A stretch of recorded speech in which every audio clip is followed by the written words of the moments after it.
ജീവൻ A Sajeevan, നോക്കൂ, രാഹുൽ ഗാന്ധിക്ക് വയനാടല്ലാതെ മറ്റൊരു സുരക്ഷിത മണ്ഡലം കണ്ടെത്താനാകില്ല. അതുകൊണ്ട് വയനാട്ടിൽ രാഹുൽ ഗാന്ധി മത്സരിക്കുന്നു.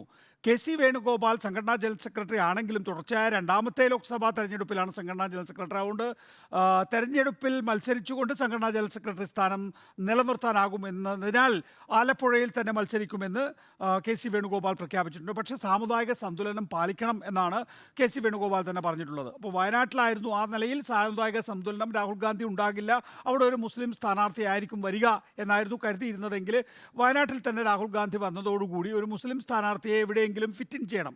അതിനാണ് ഇപ്പോൾ വടകരയിൽ നിന്ന് മുരളീധരനെ മാറ്റി അവിടെ ഒരു മുസ്ലിം സ്ഥാനാർത്ഥിയെ വെക്കുന്നത്.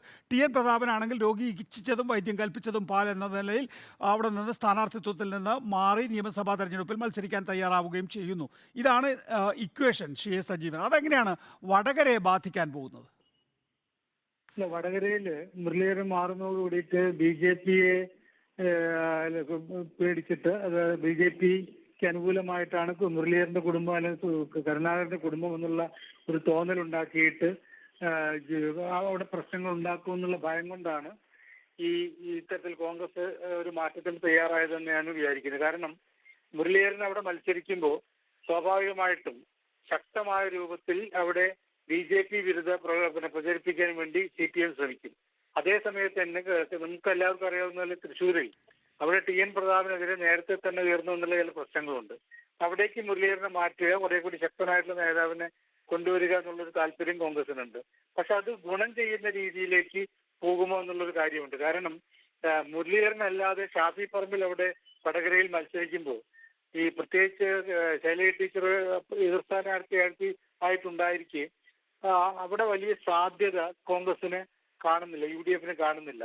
മാത്രമല്ല അതൊരു മുസ്ലിം പ്രീണനം എന്നുള്ള രീതിയിലേക്ക് പോവുകയും നേരത്തെ ലീഗ് വളരെ ആവേശത്തോടു കൂടിയിട്ടാണ് ആദ്യം മുല്ലപ്പള്ളി രാമചന്ദ്രനെയും അത് കഴിഞ്ഞ് മുരളീധരനെയൊക്കെ അവിടെ ജയിപ്പിച്ചെടുത്തില്ല. അവരുടെ വലിയ അക്ഷീണമായിട്ടുള്ള പ്രവർത്തനമുണ്ട്. ആ പ്രവർത്തനത്തെയൊക്കെ വെല്ലുവിളിക്കുന്ന രൂപത്തിൽ പെട്ടെന്ന് എല്ലാ പ്രചരണവും തുടങ്ങി കഴിഞ്ഞതിന് ശേഷം സ്ഥാനാർത്ഥിത്വം പ്രഖ്യാപിച്ചിട്ടില്ലെങ്കിൽ പോലും അത് സ്വാഭാവികമായിട്ടും അവിടെ ഇങ്ങനെ മാറ്റം ഉണ്ടാകുമ്പോൾ അത് അവിടെ ലീഗ് അണികൾക്ക്, ലീഗ് പ്രവർത്തകർക്ക്, ലീഗ് നേതാക്കന്മാർക്ക് ഇവർക്കൊക്കെ വലിയ ക്ഷീണം ഉണ്ടാക്കും. അത് വലിയ നേട്ടം UDF ഉണ്ടാക്കി കൊടുക്കുമെന്ന് ഞാൻ വിചാരിക്കുന്നില്ല. തൃശ്ശൂരെ സംബന്ധിച്ചാണെങ്കിൽ തൃശ്ശൂരിൽ ഇപ്പൊ മുരളീധരൻ പോകുന്നതോടുകൂടി അവിടെ ഇതേ പ്രചരണം തന്നെയാണ് വരാൻ പോകുന്നത്. കാരണം AK ആന്റണിയുടെ മകന് പിന്നാലെ കരുണാകരന്റെ മകളും പോയിരിക്കുന്നു. കഴിഞ്ഞ ദിവസം മുഖ്യമന്ത്രി തന്നെ പറഞ്ഞതനുസരിച്ചിട്ട് കോൺഗ്രസ് നേതാക്കന്മാര് മക്കളെ സൃഷ്ടിക്കുന്നത് BJPയിലേക്ക് വിടാനാണോ എന്ന രീതിയിൽ പറഞ്ഞുകൊണ്ടിരിക്കുന്ന ഒരു അവസ്ഥ ഉണ്ടാകുമ്പോൾ അതൊരു വലിയ പ്രചരണമായിട്ട് അവിടെ മാറും. അതും UDF അവിടെ അനുകൂലമായിട്ട് ഘടകമാവാനുള്ള സാധ്യത വളരെ കുറവാണ്. സജീവനാണ് അതിന് പ്രതികരണം നൽകിയത്.